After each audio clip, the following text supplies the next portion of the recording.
Creators can bring their creativity on-chain and make sure that they're the ones benefiting. Everyone everywhere gets the same access, no matter where you're born, no matter where you live. This is the future of the internet. This is Onchain.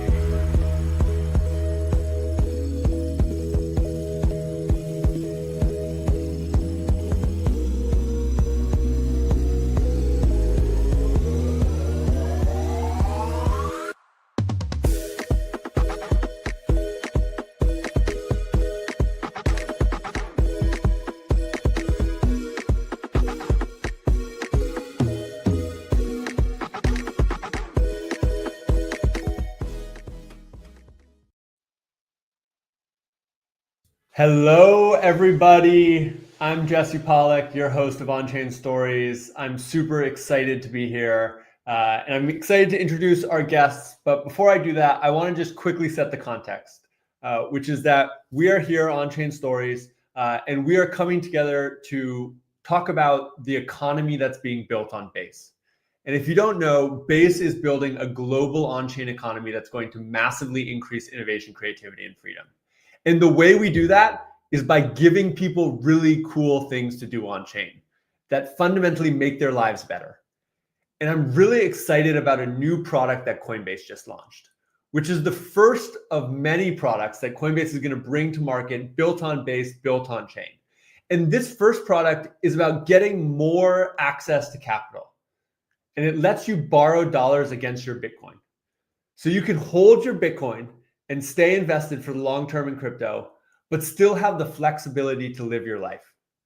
And I think that innovation and the fact that it's enabled by Onchain, this global platform that we're building together, is incredible. And so I wanted to bring together the three people who made it happen. So let's start with introductions. Max, you want to tell us who you are, and then you can pass it to Will, then Paul? Sure. Thanks for kicking it off, Jesse. My name is Max Brandsburg. I lead the consumer business at Coinbase. I am thrilled to be with you all. I've been with Coinbase for about 7 years, and in that time have progressively built more and more products that increase access to the sort of incredible services that Paul and others are building on chain. And 7 years ago, that looked like adding more assets for trading. Expanding from Bitcoin to Ethereum and beyond that. Over time, that meant adding more services like staking and more things that you can do with your crypto assets. And now we're embarking on a new era where more of the services that are being built on chain, like borrowing and lending that Paul has built and others, are going to be more and more accessible to consumers all over the world. So super excited about this product launch. We'll get into a lot more detail. And with that, maybe I'll turn it over to Will. Thanks, Max. Will Robinson, VP of Engineering here, responsible for our consumer product group, which includes our retail product and this new borrow feature we're talking about today. I know you were speaking loosely, Jesse, but I just have to take a minute and say, yes, we are three people who helped make this happen, but we are here representing, a really amazing, large and cross-functional team on both the Morpho side and Coinbase side. And so proud of what they've built here. We're going to talk about the details of that work. I'll talk a little bit more about my background later, perhaps as well. But just as an interesting personal anecdote, I'm here at Coinbase really because of DeFi. I was a DeFi enthusiast and enjoyer secretly, and that was my pathway into crypto and ultimately into Coinbase. And so, seeing us launch products like this this month and being part of these kinds of launches is really a culmination for me of something I've been passionate about for a long time, and really, really excited for us to be building here at Coinbase. And I'll turn it over to Paul. Hi, everyone. So I'm Paul, co-founder and CEO of Morpho Labs, and I've been building the Morpho protocol for the last 3 years. And, I'll echo to what you're saying. Was one of the reasons I got into DeFi is, making sure finance can become more accessible, more efficient, and more resilient for everyone. And when you're hands down building in DeFi for the last, few years, you kind of have a hard time sometimes thinking, what's going to be actually bringing the entire world, like using DeFi, and the product that we're able to put together is, to me, the very first step of showing to the world like how it can actually be done. And so I'm very excited to talk about this today with you guys. I love it. And both Paul and Max, you guys mentioned this idea of, on-chain financial services as something that's going to get more and more, a part of people's day-to-day lives. Can you guys just tell me a little bit like why? Why do you believe in on-chain financial services, and how do you guys think this is going to impact the way people use their money over the next decade? Yeah, I'll Max, I'll start. let you go. I'll kick it off, and then Paul, you should jump in. It is something I've been really excited about for a long time, actually. As someone who's been building in financial services for more than a decade, before the concept of on-chain financial services really existed, I think there was a seedling of an idea and the opportunity for on-chain financial services that's been there for a really long time. And we're at a unique moment where it's actually possible now. But the reason it's so important is because on-chain is open, it's global, and it's instant. That combination of things enables much better services for end users. So open, it's available anywhere, it's interoperable across multiple different financial services. So you can assemble new types of products, you can innovate really quickly on this open ecosystem. It's global. So there's global liquidity. You're not confined to specific pools of liquidity in one country or one place. And 3, it's instant, which means you don't have to deal with the complex delayed settlement infrastructure that has been built up in the traditional financial system. That delayed settlement infrastructure is the root cause of significant cost and inefficiency that has slowed down innovation in that world. And so on-chain, because of those technical improvements, actually offers the promise of much better financial services for end users, taking that inefficiency out. Now, that promise is only starting to be realized. For a long time, that infrastructure, maybe it was close to instant, but it wasn't quite instant. Maybe it was cheap, but it wasn't cheap enough. And now I think with the innovations on Base, with Morpho, we're starting to have the pieces that actually realize that vision. So that's how I think about it, why I'm so excited about this. Paul, anything to add to that? For sure. I think, the most obvious, advantage for users of consumer apps is definitely like the state and the liquidity that is gonna, think of now the financial services plugging into a common book in the common infrastructure that is Base. And so, users of the Coinbase platform can benefit from the liquidity of lenders that come from different platforms that does not have to be affiliated with Coinbase directly, and that can just be plugging on Base directly. And this open infrastructure eventually brings up much more opportunities for borrowers, much cheaper cost of capital, much more efficient pricing. And I'm very excited about this. Yeah, and I think that openness is such a core part of the way this new economy being built. It's open to everyone to participate in, and that means that you get lower cost of capital. It means you get broader access, and then you layer on the faster, cheaper components of it, and this just ends up being a much better product for everyday people. But I know there was still a lot of complexity. If you go back maybe 6 months and people were trying to borrow or lend and get dollars against their Bitcoin, it was still really, really hard. And one of the things y'all did here with this Coinbase product is make it really, really easy. Will, I'd love to hear a little bit from you about how we actually simplified that complexity in the Coinbase app for mainstream consumers. Yeah, it's a great question. So, I see this as sort of the ultimate last mile problem in DeFi. I had this aha moment that, sounds like Max had and Paul had over time where, I'd gotten loans in TradFi that would take 3 weeks, and my wife and I would have to go to a notary, for an easy loan to underwrite. We're lucky that we're in that position. And yet I was taking out DeFi loans in 5 minutes in my PJs on a Sunday night without talking to anybody. And so I knew the underlying power that was there, but I also was very familiar with the sort of technical and conceptual complexity that would be in the way for my sister, my brother-in-law, my mother, people who aren't living in this space every day to get their hands on this. And that's where we feel like Coinbase really had an important role to play, because we've got so many users, from first-time crypto users to very experienced people. but they're all here on the platform. They trust us, and we have a relationship with them where we can present things in a way that makes sense to them, that feels familiar, that feels safe, but that exposes a lot of this power. And there was a lot of building still to do to get to that underlying power. So just to rattle off a few, because I really am proud, and that there's been a pretty big team working on this foundational infrastructure at Coinbase for the better part of a year, but in no particular order, smart wallets.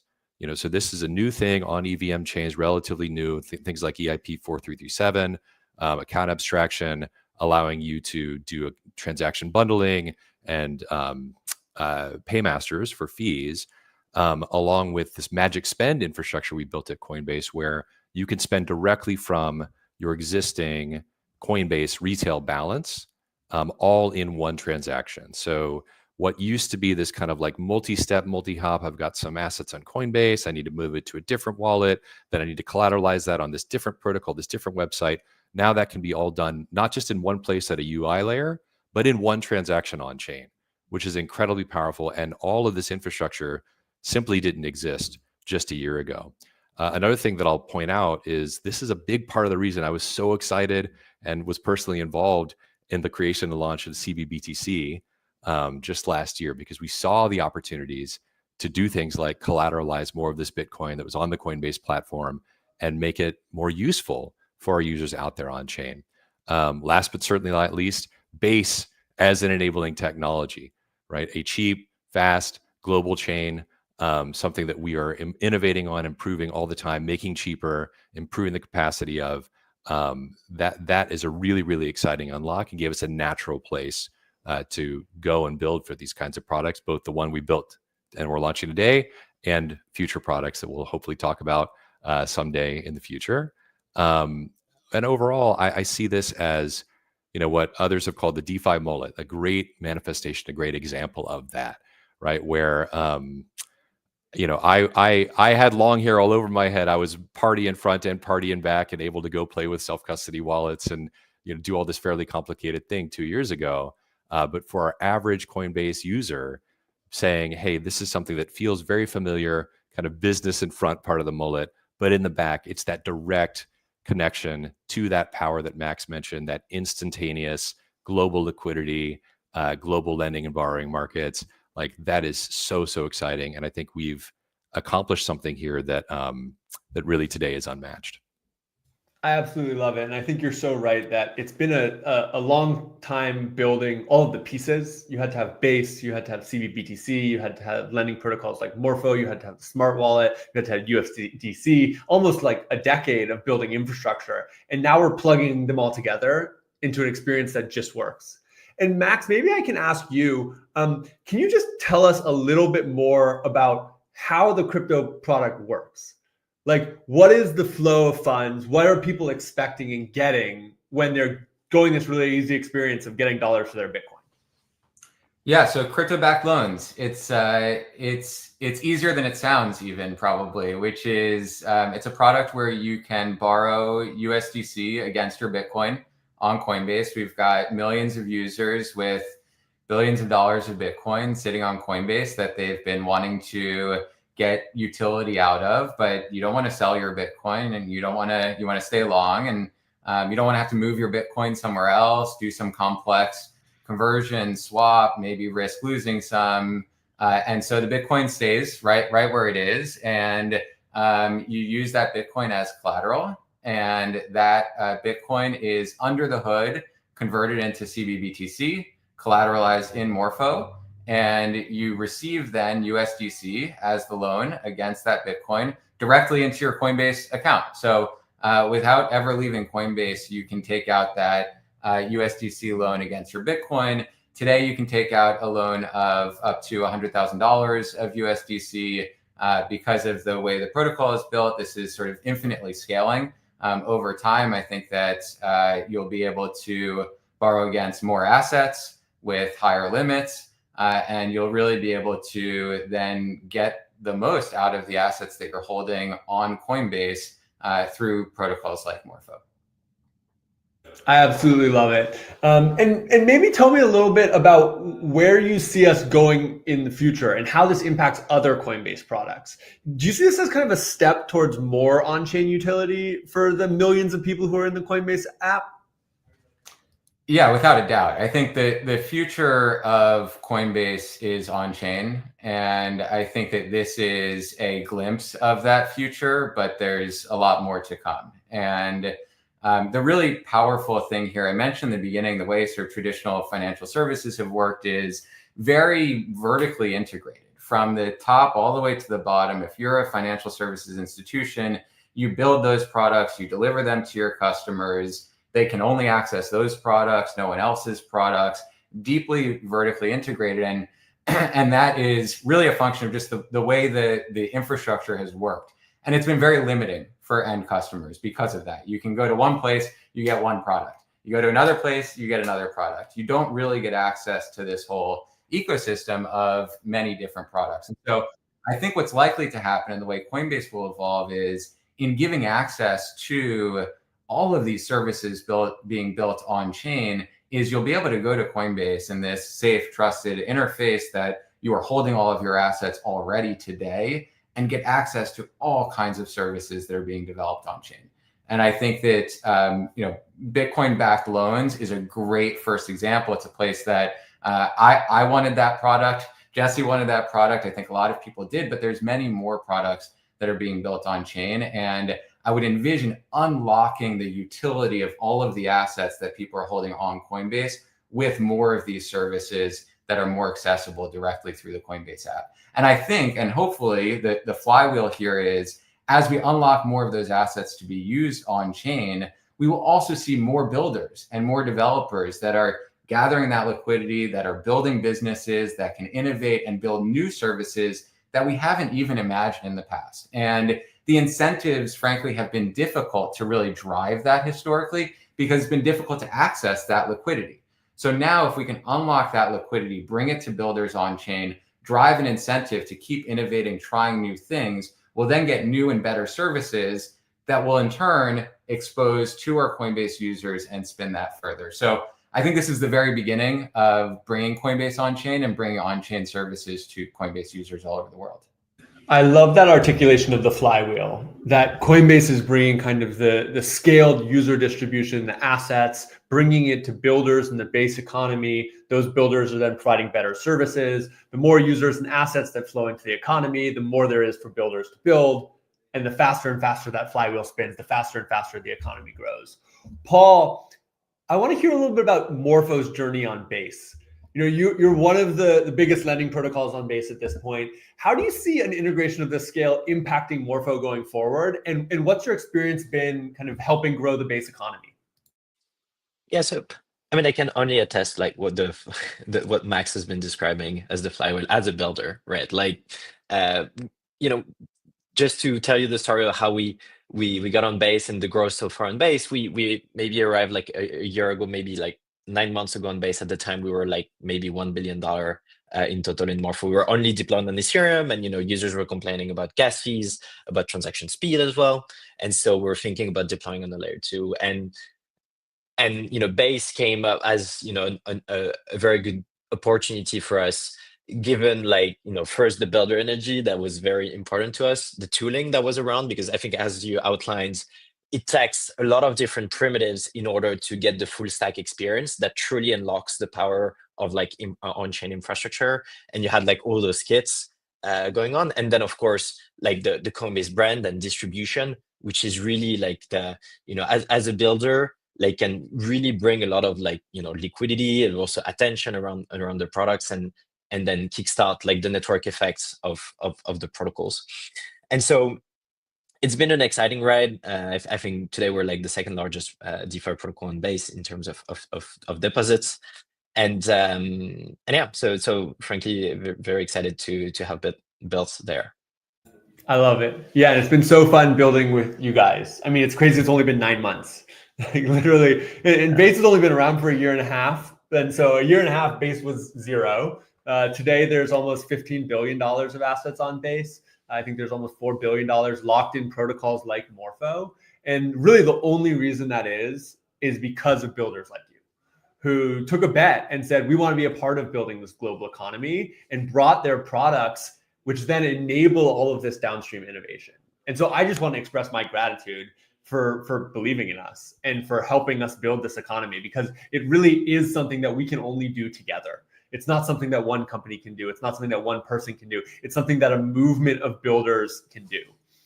And so Morpho is one of the big products that is, on Base, getting integrated into Coinbase. Will, I'm curious, does Coinbase offering crypto-backed loans set a precedent? Like, are we going to do even more on-chain finance offerings? Any learnings that are going to be translated across the rest of the product? Hell yes, we're going to do more. Easy one. And we spent a lot of time building the foundations up. This is our first big splashy launch, but a lot of the work that we've done to enable this launch then generalizes well across lots of other on-chain financial primitives that we want to build. Like, overall, we see as a company that the future of finance over time is on-chain, and we're excited for a lot of that on-chain future to be on Base specifically. And I don't want to steal thunder from my future self or the teams that are going to be continuing to crunch on this, but this is absolutely a bellwether and a sign of things to come. And the thing I'll add to that is, this is probably in some terms a product and a direction of travel that Jesse and I have been discussing for maybe 5 years or 6 years. And a lot of the pieces have to come together to make it possible to actually pursue. And so as we see more of those pieces coming together, protocols like Morpho that can create real value for Coinbase customers, we will build the products that connect them. That is the sort of insight, and the aha moment here is it came together at the right time. Morpho took that leap in building a great product on Base. And because we had this desire, we had this strong strategic push to bring Coinbase on chain, we were ready then to bring Morpho to Coinbase customers. And so I think if you're building protocols out there, if you were thinking about what the next service you might build is, that's a jet stream that we are looking to invest in over time. So I will also save the next flashy announcement probably, but this is a major strategic thrust for us, where this is really the first step. I absolutely love it. And maybe just as we're getting close to the end, I'd love to just hear a little bit from each of you on what you're expecting next. Like, what do you see happening in 2025 with on-chain finance, with on-chain economy in general, and what are you excited about?